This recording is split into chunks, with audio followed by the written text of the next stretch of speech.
আসসালামু আলাইকুম বন্ধুরা। এই হচ্ছে বরবটি। এটা অবশ্য আমাদের দেশে সেই লুইপা বা বরবটি যেটা বড় জাত সেটা না, এটা বাইরের যে জাতটা সেটা হাইব্রিড। তবে এটার একটা জিনিস বৈশিষ্ট্য হচ্ছে সেটা ফলন কিন্তু মাশাআল্লাহ অনেক আসে, যদিও আকার ভেদে সেটা কিছুটা ছোট হয়ে থাকে। দেখুন কিন্তু হ্যাঁ, এখানে একটা জিনিস আমরা দেখতে পাচ্ছি যে গাছের মধ্যে যে জিনিসটা হয়ে যাচ্ছে সেটা হচ্ছে পিঁপড়া বা পোকা আসতেছে। সেটা আমি ভিডিওটা এই জন্যই করছি যেন আপনারাও সেটা শুনে নিজেরাও একটু নিজেদের গাছের পরিচর্যা করতে পারেন। যেমন এখানে যে জিনিসটা দেখা যাচ্ছে পিঁপড়া হয়ে গেছে, এই দেখুন পিঁপড়া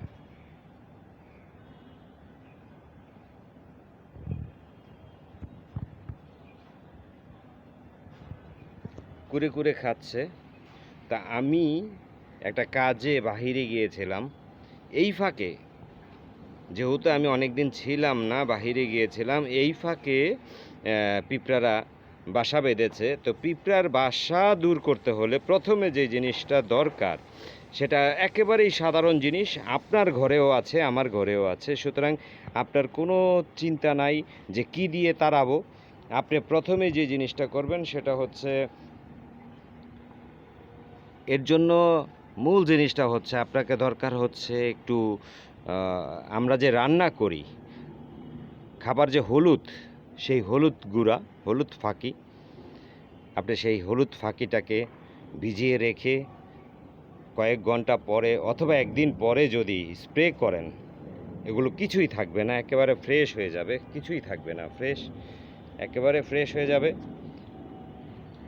ইনশাল্লাহ আমিও সেভাবেই দূর করব, আপনারাও সেভাবে ইচ্ছা করলে দূর করতে পারেন। এই দেখুন আমি না থাকার কারণে গাছগুলো একেবারেই দেখুন কি হারে কি হারে পিঁপড়া বিচরণ শুরু করেছে। দেখুন যাচ্ছে আসছে প্রতি মুহূর্তে, দেখুন দেখুন দেখুন যাচ্ছে যাচ্ছে, এই যে দেখুন।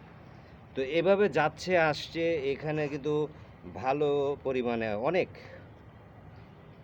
দেখুন এখন যে জিনিসটা আমাদেরকে করতে হবে সেটা হচ্ছে আপনার অনেক সময় আমরা ছাই, যেমন ছাই আমরা ফেলে দেই,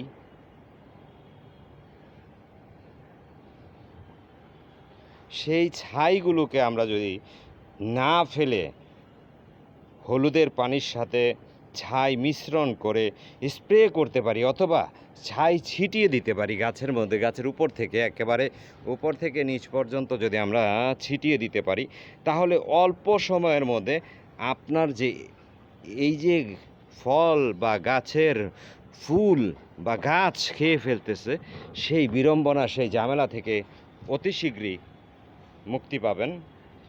তো দেখতে থাকেন, আমাদের সাথে থাকেন, ইনশাআল্লাহ আগামীতে আপনাদেরকে আমি দেখাবো যে দেখুন এটা কিন্তু একেবারে উপর থেকে নিচ পর্যন্ত ফল চলে এসেছে। দেখুন দেখুন এগুলো কিন্তু একসাথে অনেকগুলো হয়, মানে আপনার একটা তরকারি রান্না করার যে জিনিসটা সেগুলো আপনি অনায়াসে এখান থেকেই পেয়ে যাচ্ছেন। আর এটার জন্য ওইরকম কোনো পরিচর্যা দরকার নাই, যেটা দরকার সেটা হচ্ছে এই যে আপনার পিঁপড়ারা আক্রমণ করতেছে, পোকারা আক্রমণ করতেছে, হলুদ ছিটিয়ে দিলেই সেই পিঁপড়া চলে যাবে। তারপরে ছাই আছে, রান্না করার ছাই আছে, বা অনেক সময় দেশ গ্রামে পাতা পুড়ে সেইখান থেকে ছাই সংগ্রহ করে যদি ছিটাতে পারেন, বাস কোনো চিন্তা থাকবে না। সুতরাং আপনিও পারেন আপনার ছাদে যেখানে একটু জায়গা আছে, মানে যেখানে একটু জায়গা আছে আপনিও পারেন যে গাছ রোপণ করতে। পরিবেশ এবং মন, পরিবেশটা যেমন দেখতে ভালো লাগবে, মনটাও ঠিক তেমন ভালো লাগবে আপনার।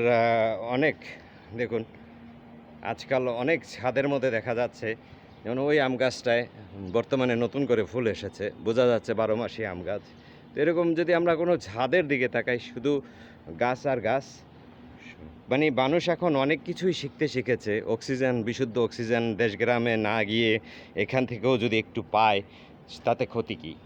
ঠিক তেমনি আপনি ইচ্ছা করলে এই বিশুদ্ধ বাতাস, বিশুদ্ধ পরিবেশ, সুন্দর গাছপালা, আপনার পাখির কিচিরমিচির সব আপনার ছাদের মধ্যেই আপনারা কিন্তু সেটা উপভোগ করতে পারেন। সুতরাং আপনি বেশি করে গাছ লাগান এবং আপনার সন্তানদেরকে গাছ লাগাতে অনুপ্রেরণা দেন, যেন আগামীতে তারাও গাছ রোপণ করে এই পরিবেশের ভারসাম্য বজায় রাখতে ভূমিকা রাখে। ধন্যবাদ।